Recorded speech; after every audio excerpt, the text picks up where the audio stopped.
इस कहानी की शुरुआत होती है 2004 से। अमेरिका में प्रेसिडेंशियल इलेक्शन से सिर्फ 4 दिन पहले न्यूज़ चैनल्स पर उसामा बिन लादेन की एक नई वीडियो टेप दिखाई देती है। ये अमेरिका की हिस्ट्री में बहुत ही इंपॉर्टेंट इलेक्शन था। इलेक्शन के उम्मीदवार जॉर्ज बुश और जॉन कैरी दोनों ही ये वादे करके अपनी कैंपेन चला रहे थे कि सरकार में आते ही उसामा बिन लादेन को पकड़ेंगे या मार देंगे। अल जजीरा पर चलाई जाने वाली इस वीडियो टेप में उसामा बिन लादेन को पहले से ज्यादा सेहतमंद और कॉन्फिडेंट देखा जा सकता था, जो 9 नवंबर अटैक्स की जिम्मेदारी पहले से ज्यादा डायरेक्ट अंदाज में कबूल कर रहा था। इस वीडियो रिकॉर्डिंग का मकसद पूरी दुनिया, खासतौर पर अमेरिका को यह दिखाना था कि दुनिया का मोस्ट वांटेड आदमी कहीं ना कहीं अपने आप को बिल्कुल सेफ महसूस कर रहा है।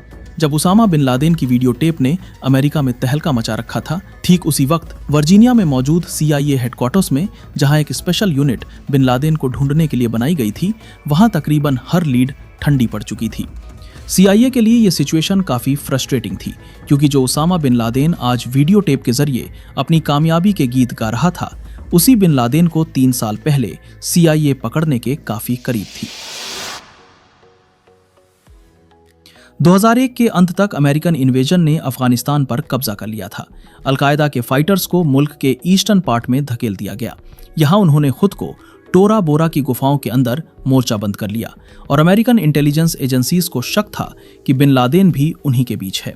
अमेरिकियों के सपोर्ट से लोकल अफगान ट्राइब्स ने मुश्किल टेरेन में जंग लड़ी, हैवी एयर स्ट्राइक्स की गईं, लेकिन जब तक लड़ाई जीती गई, बिन लादेन यहां से भाग चुका था। लड़ाई खत्म होने के बाद करीब 20 लोग ही अरेस्ट हुए और CIA खाली हाथ रह गई। उन्होंने एक यूनिक मौका गवा बैठा था, जो शायद से उन्हें दोबारा नहीं मिल पाता। लेकिन यहां से पकड़े गए लोगों में से कम एक शख्स ऐसा निकला जो आगे चलकर इन्वेस्टिगेटर्स के लिए रास्ता खोलने वाला था। पकड़े जाने से पहले मोहम्मद अल कहतानी इन्वेस्टिगेटर्स के लिए अनजान नाम था। उसने खुद अलकायदा से किसी भी कनेक्शन से इनकार किया और कहा कि वो अफगानिस्तान में फाल्कनरी यानी शिकारी पक्षियों में अपनी दिलचस्पी के लिए आया है। लेकिन जब इन्वेस्टिगेटर्स ने उसकी फिंगरप्रिंट्स ली तो उनके सिस्टम में इसकी फिंगरप्रिंट्स मैच हो गई। उन्हें पता चला कि 9/11 अटैक से सिर्फ चंद हफ्ते पहले ही इसने यूनाइटेड स्टेट्स में एंटर करने की कोशिश की थी, $2800 कैश लेकर और 1 वे टिकट के साथ। कस्टम्स एजेंट को अल कहतानी पर शक हुआ और उसे देश में एंटर होने की परमिशन नहीं दी। डर था कि शायद ये इल्लीगली इमिग्रेट करने की कोशिश कर रहा है। इन्वेस्टिगेटर्स को ये भी पता था कि उसी दिन ऑरलैंडो एयरपोर्ट से यूनाइटेड अरब एमिरेट्स में मौजूद अलकायदा के टेलीफोन नंबर पर एक कॉल की गई थी। इस नंबर को मॉनिटर किया जा रहा था और ये फैक्ट कि कहतानी उस वक्त एयरपोर्ट पर ही था, इससे इन्वेस्टिगेटर्स को लगा कि इन इवेंट्स के बीच कोई ना कोई कनेक्शन जरूर है। FBI एजेंट्स ने एयरपोर्ट सर्विलेंस फुटेज के ढेरों फुटेज में से एक वीडियो निकाली और आखिरकार उन्हें कामयाबी मिल गई। उन्होंने एक गाड़ी को आइडेंटिफाई किया जो उस वक्त मोहम्मद अत्ता ने रेंट पर ली थी। अत्ता 9/11 अटैक्स का रिंग लीडर था, जिसने अमेरिकन एयरलाइंस फ्लाइट 11 को उड़ाकर वर्ल्ड ट्रेड सेंटर के नॉर्थ टावर से टकराया था। नतीजा निकाला गया कि अत्ता एयरपोर्ट पर कहतानी को पिक करने के लिए इंतजार कर रहा था।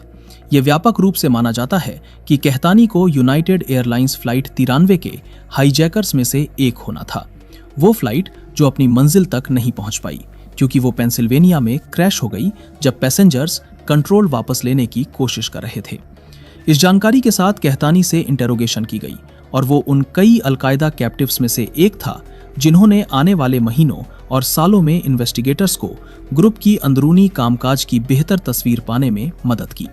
मार्च 2002 में अबू जुबैदा को गिरफ्तार किया गया, जो ग्रुप के लिए लॉजिस्टिशियन का काम करता था। उसने CIA को इन्फॉर्मेशन दी कि खालिद शेख मोहम्मद, जो अलकायदा का ऑपरेशनल कमांडर था, उसने अमेरिका पर अटैक्स प्लान किए थे। 1 साल बाद उसे भी गिरफ्तार कर लिया गया और कहतानी ने बताया कि जुलाई 2001 में अटैक्स की तैयारी में खालिद शेख मोहम्मद ने उसे एक ऐसे शख्स से मिलवाया जो पहले CIA के लिए अनजान था, अबू अहमद अल कुवैती, जिसने कहतानी को ऑपरेशनल सिक्योरिटी की ट्रेनिंग दी थी। इन सब ने इन्वेस्टिगेटर्स को अलकायदा का स्ट्रक्चर बेहतर तरीके से समझने में मदद की, लेकिन वो अभी भी बिन लादेन के ठिकाने के बारे में बिल्कुल अनजान थे। CIA रिलेशनशिप्स को मैप कर रही थी, ये समझने के लिए कि उसके कौन से करीबी उसके संपर्क में हैं और वो अपने छुपने की जगह से कैसे कम्युनिकेट करता है। बिन लादेन का प्राइवेट नेटवर्क, उसके फैमिली मेंबर्स को भी मॉनिटर किया गया, लेकिन बिन लादेन और उन फैमिली मेंबर्स के बीच कोई कॉन्टैक्ट नहीं था जिससे उसे लोकेट किया जा सके। आने वाले सालों में नई ऑडियो टेप्स सामने आईं और उन्हें ये पता चला कि वो अलकायदा के अंदर लीडरशिप के मेंबर्स के साथ कम्युनिकेट कर रहा है। इसलिए CIA की स्ट्रैटेजी थी कुरियर नेटवर्क को ढूंढना, वो लोग जो इन्फॉर्मेशन ट्रांसपोर्ट करते हैं। जनवरी 2004 में कुर्द सिक्योरिटी फोर्सेज ने हसन गुल नाम का शख्स अरेस्ट किया, जिसके पास से उसामा बिन लादेन का एक लेटर मिला। हसन गुल को CIA के हवाले कर दिया गया, जहां उसने इंटेरोगेशन के दौरान बहुत अहम राज से पर्दा उठाया।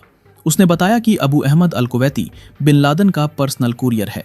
जी हाँ, वही अबू अहमद जिसने मोहम्मद अल कहतानी को भी ट्रेनिंग दी थी। अब चूंकि इन्वेस्टिगेशन का सारा फोकस अबू अहमद की तरफ शिफ्ट हो जाता है, इन्वेस्टिगेशन टीम को अलकायदा के अंदर इसके किरदार के बारे में अलग अलग इन्फॉर्मेशन मिलना शुरू हो गई।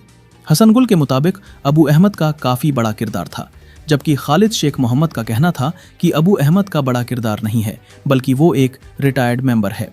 अगले साल मई 2005 में अबू फराज अल लिब्बी भी पकड़ा गया। ये खालिद शेख मोहम्मद के बाद अलकायदा का कमांडर था। इसने भी अबू अहमद के बड़े किरदार से इनकार कर दिया। CIA ने अभी तक जितने भी अलकायदा के मेंबर्स को इंटेरोगेट किया, उन सब का अबू अहमद के बारे में मिक्स्ड ओपिनियन था। CIA के पास अबू अहमद अल कुवैती के नाम के अलावा और कोई ठोस इन्फॉर्मेशन नहीं थी। और मजे की बात यह कि ये उसका असल नाम भी नहीं था। इसके नाम का मतलब था अहमद का बाप कुवैत से। अगले 2 सालों तक CIA ने खूब जोर लगा के देख लिया, लेकिन ना ही अबू अहमद अल कुवैती का पता चला और ना ही उसामा बिन लादेन का। 2007 में CIA को अबू अहमद की असल पहचान के बारे में एक इन्फॉर्मेशन मिली, जो कि CIA के नेटवर्क से नहीं आई थी। इन्फॉर्मेशन से पता चला कि अबू अहमद का असल नाम इब्राहिम सईद अहमद है और ये एक पाकिस्तानी है जिसकी फैमिली कुवैत शिफ्ट हो गई थी। पिछले 2 सालों में उनको सिर्फ उसका असल नाम पता चला था, लेकिन उसे लोकेट करने में उन्हें और कई साल लगने वाले थे। CIA ने अपना सारा फोकस इब्राहिम सईद उर्फ अबू अहमद अल कुवैती को ट्रैक करने में लगा दिया। कुवैत समेत दूसरी मिडल ईस्ट कंट्रीज से पाकिस्तान आने वाली तमाम कॉल्स को टैप किया जाने लगा, इस उम्मीद में कि शायद कहीं से अबू अहमद को ट्रेस किया जा सके। लाखों फोन कॉल्स मॉनिटर करने और 9 साल का इंतजार करने के बाद जून 2010 में उनको एक फोन कॉल पर आखिरकार शक हुआ। वो आपस में अरबिक और पश्तो जबान में बात कर रहे थे और बातचीत के दौरान पाकिस्तान में मौजूद शख्स ने एक सवाल के जवाब में बताया कि मैं उन्हीं लोगों के साथ हूं जिनके साथ पहले होता था। यही वो बात थी जिसकी वजह से CIA को शक हुआ कि यही अबू अहमद अल कुवैती है। इसके अलावा यह पाकिस्तान में बैठा शख्स अपनी लोकेशन को ट्रैकिंग से बचाने के लिए हर मुमकिन कोशिश कर रहा था। उसका मोबाइल सिर्फ चंद मिनटों के लिए ऑन होता और फिर दोबारा से बंद हो जाता, और यह सिर्फ तभी ऑन होता जब यह पेशावर से दूर होता। जैसे जैसे यह तय होता गया कि यह कुवैती है, उसे ग्राउंड पर फॉलो करने का प्रोसेस शुरू हो गया। इसके लिए अगस्त 2010 में एक पाकिस्तानी CIA एजेंट को यह काम सौंपा गया। पहले उसने पेशावर में अबू अहमद को आइडेंटिफाई किया, फिर धीरे धीरे उसकी फॉलोइंग शुरू की ताकि पता लगाया जा सके कि यह शख्स उन्हें बिन लादेन के ठिकाने तक पहुंचा सकता था या नहीं। कई दिन गुजर जाने के बाद भी अबू अहमद किसी ऐसी जगह नहीं गया जहां बिन लादेन हो सकता है, बल्कि वो बार बार एबटाबाद में एक ही कंपाउंड में जा रहा था। तभी CIA को शक हुआ, शायद बिन लादेन कहीं और नहीं बल्कि इसी कंपाउंड में अबू अहमद के साथ ही रहता है। बेशक अभी तक अमेरिका को 100% कन्फर्म नहीं था, लेकिन जिस शख्स को वो पिछले 10 सालों से ढूंढ रहे थे वो शायद यहीं पर था। यहाँ पर इंटेलिजेंस एजेंसी का काम खत्म हुआ और एक्शन के लिए स्पेशल यूनिट को इस घर में रेड करने का मिशन सौंपा गया। 1 मई 2011 को रात 11 बजे 2 ब्लैक हॉक हेलीकॉप्टर्स अफगानिस्तान की जलालाबाद एयरफील्ड से टेक ऑफ हुए और एबटाबाद में बिन लादेन के कंपाउंड की तरफ बढ़ने लगे। ये मिशन अपने तौर पर काफ़ी कॉम्प्लिकेटेड था, क्योंकि एक तो अमेरिका ने इसके बारे में पाकिस्तान को भी नहीं बताया था, और दूसरा ये कि बिन लादेन का कंपाउंड पाकिस्तानी मिलिट्री एकेडमी से काफ़ी करीब था। इसी वजह से इस मिशन में जो हेलीकॉप्टर्स इस्तेमाल किए गए उनके अंदर सीक्रेट स्टेल्थ टेक्नोलॉजी लगी थी, यानी वो पाकिस्तानी रडार्स पर शो नहीं होंगे। यह ऑपरेशन 40 मिनटों के लिए प्लान किया गया था, लेकिन नेवी सील्स ने पहले 15 मिनटों में ही उसामा बिन लादेन को बिल्डिंग के 3rd फ्लोर पर ढूंढ कर मार दिया। बाकी वक्त उनको बिन लादेन के गार्ड से लड़ने में लग गया और पूरे 38 मिनटों के बाद वो कंपाउंड से बाहर आ गए। आते वक्त एक हेलीकॉप्टर की इमरजेंसी लैंडिंग हुई थी, जिसकी वजह से वो टेक ऑफ नहीं कर पा रहा था। इसी वजह से पहले उस हेलीकॉप्टर को डिस्ट्रॉय किया गया और उसामा बिन लादेन की बॉडी समेत सबको एक ही हेलीकॉप्टर में वापस जाना पड़ा।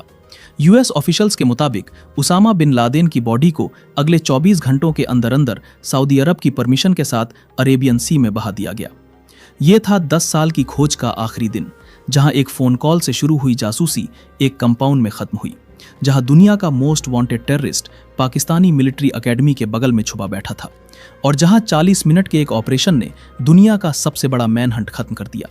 ये थी उसामा बिन लादेन के शिकार की पूरी कहानी, जहां CIA ने साबित किया कि चाहे कितना भी वक्त लग जाए, अमेरिका अपने दुश्मनों को ढूंढ ही लेता है। दोस्तों, अगर वीडियो पसंद आया हो तो वीडियो को एक लाइक जरूर करें और चैनल को भी सब्सक्राइब जरूर करें। हम ऐसे ही वीडियो हर हफ्ते लाते रहेंगे। तब तक के लिए जय हिंद।